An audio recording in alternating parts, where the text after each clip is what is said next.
Cracking big content, people. New environment for y'all to use your eyeballs to see. Jack had the flu last week, so we didn't get to film on our normal Wednesday schedule. We typically film on Wednesdays. They get edited over the weekend. We release him on Monday, but since he was sick, we didn't get around to chopping up the big contents. Thus, as I promised you in the Discord, I will do a quick solo Q&A for the people that have been dropping the Q&As in the Discord, because that's usually a section at the end of our full-length films. So this is going to be a quick one. And if you are new to big content, the Discord is free to join, free to ask us questions, and we'll probably feature on you because we get like 4 questions a week. So let's do them. First question coming from Mr. Rev Trev 4. That's out of control. I'm not even going to read it all. What do you guys think about releasing multiple videos per day? Or is once a day more than enough? I'm a Packers fan. The topics are so red hot right now. I'm wondering if I should release 2 to 3 videos today. I released 2 in the last 12 hours. So for my 3rd release, should I wait till tomorrow or this afternoon? I'm working on my 4th as well. It's a good question, and that would definitely be a platform thing, since his name says YT in it. He's a YouTube guy. I've seen him drop content in our Discord many times, so I know that he's referring to YouTube videos. If I were referring to TikTok videos, yes, you should be ripping off minimum 3, if not 5 to 6 TikTok videos per day. But we're referring to YouTube, which is a different beast, whole nother animal, as Kobe Bean Bryant once said. RIP to the GOAT, but not RIP to your channel if you're posting multiple times a day. Here's the way I would look at this. You want to be pushing, especially in today's world of sports media on YouTube, you want to be pushing out as much volume as you can that has a quality threshold. Okay, so here's what I mean by that. You want to set a marker for yourself that you think is like the minimum quality number that you're okay posting online, right? And make it out of 10, whatever it is. And again, this is going to be kind of subjective to you. You're not always the one that gets to determine how high quality a piece of production is. But at the same time, I think when you're making content for yourself or for whoever, you should be proud of the content that you're putting out. So make a marker for yourself that you say is the bare minimum that you're okay producing, right? And maybe that's a 6 out of 10. In terms of production, in terms of quality, 6 out of 10, because there's 2 parts to the equation here. There's quality and there's quantity. One suffers and the other exceeds, and vice versa. So what that does, putting a 6 out of 10 threshold on it, is it lets you move fast but still produce high quality content. And you'll find a breaking point, right? So if you'll have to figure out a quality level that you want, as well as one that allows you to move fast. So there might be a time when you're like, okay, I could do 6 out of 10, I can do 3 videos per day. And then eventually you start seeing the production dip into like the 5 out of 10 quality marker, the 4 out of 10 quality marker. And that's what I'd call like the breaking point. That's where you're gonna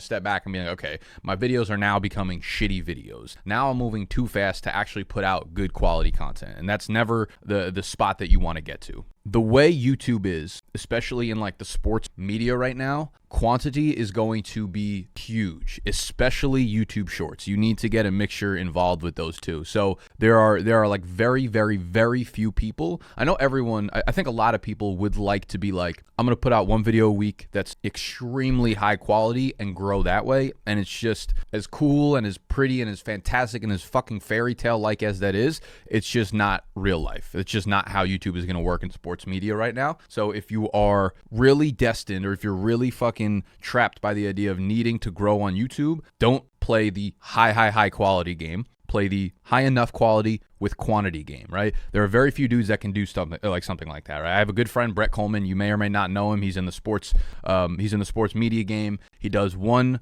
awesome, I'm not sure what his actual in-season schedule is like, but I'm pretty sure his schedule is 1 video per week, super high quality, breaking down a popular topic within the NFL at the time. He comes from a quality production background, like he worked at the NFL Network, so he knows what he's doing with cameras and lighting and research and talking X and O's and breaking down a lot of things, right? Very talented creator, has about 350,000 subscribers. Every time that he drops a video, they get 150, 200, 250,000 views. Like the ratio to how many views he gets on each video relative to his subscribers is an unbelievable rate. However, he started 8 years ago. His first YouTube video, if you go back on his channel, was 8 years ago. My first YouTube video I put out was 8 years ago. That should tell you something. I'm referring to how YouTube was versus how YouTube is right now, okay? Like back in that time, 5, 6, 7, 8 years ago, I would say, yeah, only high quality shit. Don't put out shitty videos. That will help you separate. Nowadays, you need to get in front of as many eyeballs as you can while still producing quality content. So whatever that threshold is for you, sure, you can release 2, 3, 4 videos a day. But if there are 2, 3, 4 videos a day that are shit, then you're just going to be producing shit content at scale, and you're going to be known as a shitty content creator at scale. So I would take some time to look over your previous videos and say, like, this was up to par, this is quality, how many of these can I do in 1, 2, 3 days? But if you're in the middle of a pocket where you are seeing you mentioned that it's like red hot for Packers fans right now, right? For fantasy football, the most red hot time of the year is end of August, early September. So no, I got no problem putting out 1, 2, 3 videos a day during that time. I might put out my normal, like, well-produced video in the morning. I might do a breaking news segment if like a big player gets hurt in the afternoon. I might do a live stream mock draft at night. I don't typically do that high of quantity, but I have no problem doing it then if the market is red hot, because there are pockets throughout the year where you need to take advantage of where that growth is. It's a lot of YouTube is growth hacks. It's mini growth hacks over a long ass period of time. It's consistency, it's hard work, it's making these fucking videos, and then when you realize that there's a little pocket of gold to be fucking mined, you get your shovel out, you make them videos, and you produce them at high quality, high quantity. We move fast, we move big. That's big content. So this is not necessarily a question, but I feel like it would help people out that are looking to make videos or stream with a higher quality camera. So Jordan dropped this in last night, and he was like, I have an HD camera to stream, and he basically has like a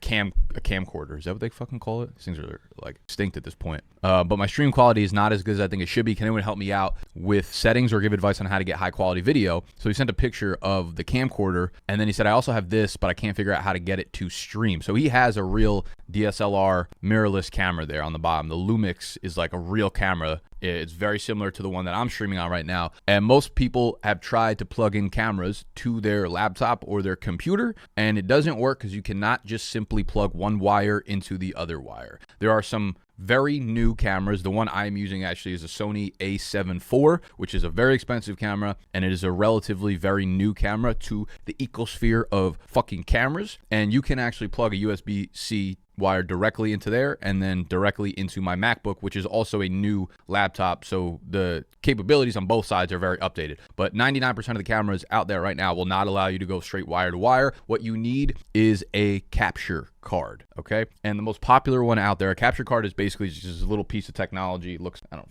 maybe like this. It's a TV remote, but you get the point. It's a piece of technology. It's a hardware that you plug into the side of your computer, and then you have a wire running from your camera into the side of the capture card, and then it will pick up. So if you try to go wire to wire, you'll just get a black screen and won't pick up anything. You need a capture card. So there's the Elgato Cam Link I've used before, and that allows you the ability to stream in 4K, which is obviously the highest quality you can get right now. There's a bunch of them on Amazon that are cheaper. I've had success with a couple of them that I couldn't actually find, so I can't link for you anymore, but they only went up to 1080p. The Cam Link, the Elgato Cam Link was the only one that I found that actually does 4K, that does high quality. I've had some connection issues with it. Sometimes it just like stops picking up the camera or whatever, but it's pretty good, and I think it's like $100, $120 or something like that. But you can get capture cards if you want to just grab like 2 or 3 cheap ones off Amazon and test them out and then return the other 2. You can get one from like $30, $40, $60 or something like that. But you need the piece of hardware, you need the capture card to go wire to wire. And then it depends on what like plug inputs you have in your camera that go into the Elgato capture cam. I believe there's just an HDMI on this side, but you might have to go like regular HDMI to HDMI mini or USB-C or something like that. But those wires should cost like fucking $8 on Amazon or something. This is a good question that I'm just reading for the first time, so to be honest, I'm not sure what answer is going to come out of my mouth. But Rev Trev, who asked the first question, said, have you ever done all your research for your video and then just lost motivation to do the video? And then he followed up a little context after. That's what I'm feeling right now. It's probably because it's been a long day and it's almost midnight here. I want to film this, edit it, and get it uploaded, but I've lost motivation. Making videos is definitely a grind. I'll probably shoot it tomorrow. So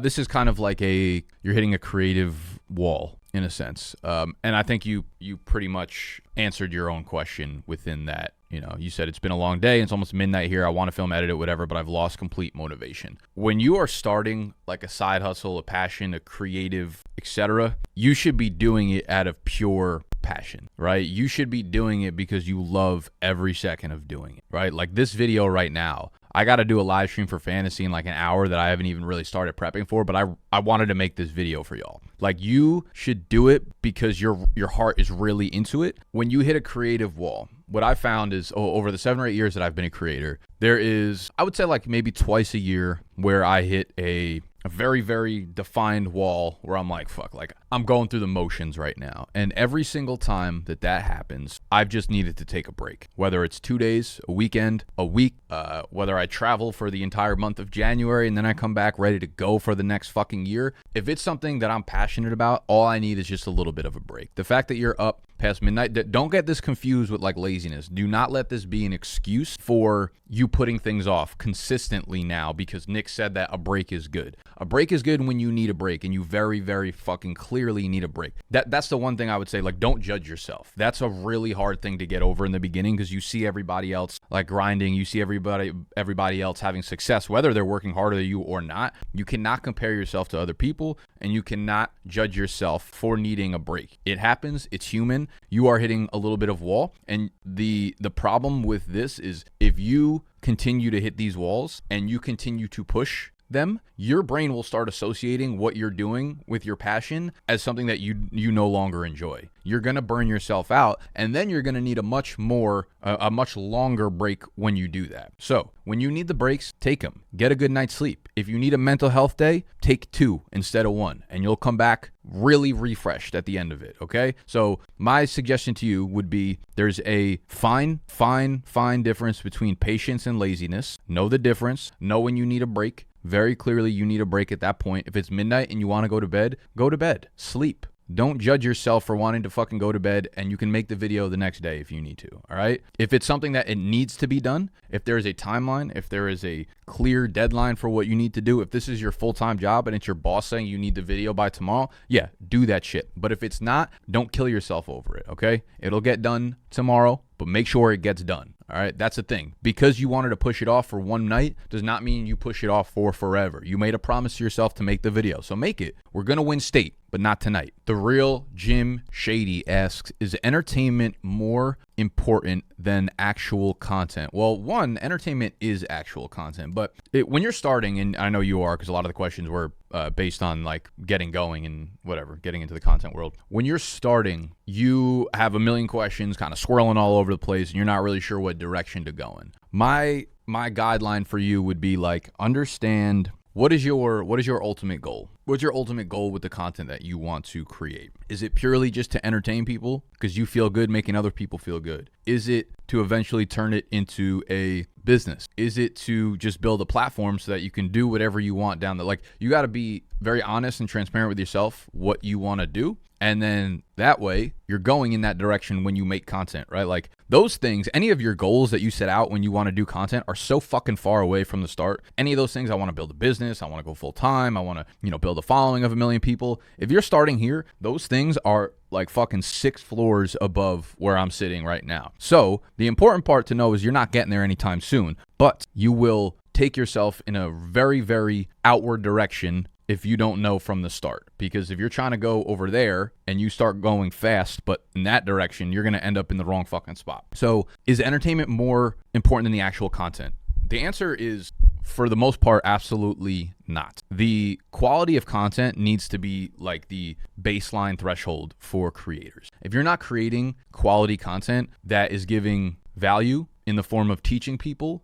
or entertaining people, no one gives a shit. The problem I see with a lot of entertainment, and I've talked about that. I think the easiest way to become a creator is to teach. Teaching, anyone can teach. You don't have to be funny. You don't have to look good. You don't even have to sound good. There's nothing that you really need to do well other than know something really well. All right, you could teach. As long as someone knows something less than you do, you are a teacher, and that gives it value. 99% of people are not as entertaining as they think. If they go on social media and they start ripping jokes or they start making funny videos, they're probably not that funny. I've got no hate for anybody. I respect everybody that puts themselves out there, but the truth of the fucking matter is breaking through on pure entertainment it's a pipe dream. There are very, very few players in this world that can actually achieve their goals by doing that. Shout out to the people that do, because that's the hardest, in my opinion, the hardest avenue to do, and those are the people that I think have the highest ceiling. I think you should figure out the purpose of the content. So for me, it's always going to be teaching, and I hope that my personality rubs off in a way that people relate to. I don't even know if it's entertaining. I don't come on the mic try to be funny. That's just like not. You might meet me in person and be like, Nick might be a funny dude, whatever. That's not like the persona I try to give off when I come on here. I want to genuinely teach y'all, and if you happen to relate to my personality, if you happen to think I'm entertaining or funny,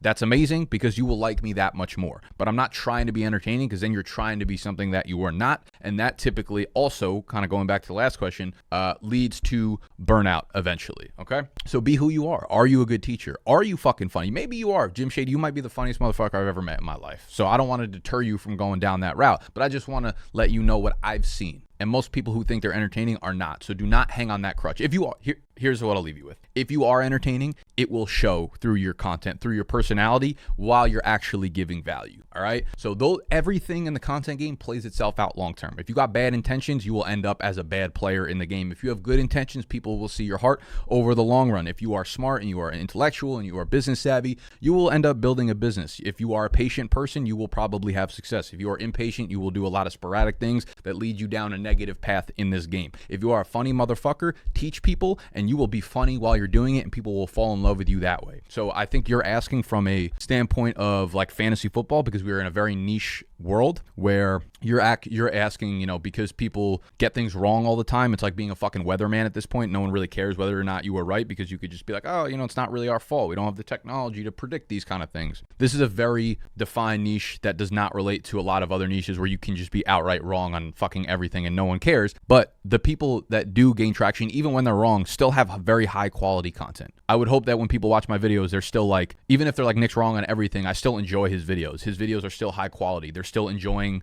I still enjoy watching them. He's still, you know, hopefully entertaining to me. I still gain value and I learn about like process and systems rather than just whether or not he was right or wrong on results. So I think a lot of the most popular YouTubers in our space are the most popular because they have personality and entertainment, but that's not the reason why they got there. They got there because they were making quality content, because they were putting in a lot of work to make sure that the videos came out well. They were doing all that shit and happened to also be this, which separated from them, from all the other people that weren't, you know, that way. So to answer your question, the quality content will, for me, always supersede just entertainment, because most people are not as entertaining as they think they are. And if you set out to just be entertaining, you'll probably most likely flop. But if you are entertaining, just show that in the other videos. So then you've got the double whammy and you're a fucking winner. All right. Well, I've got things to do for the rest of the day. I love you guys. Thank you for watching if you did. And if you like these videos, maybe once the NFL season is finished, I will do a solo video Q&A on the channel once a week, outside of our normal hour-long podcast that I do with Jack. But subscribe to the channel if you are new,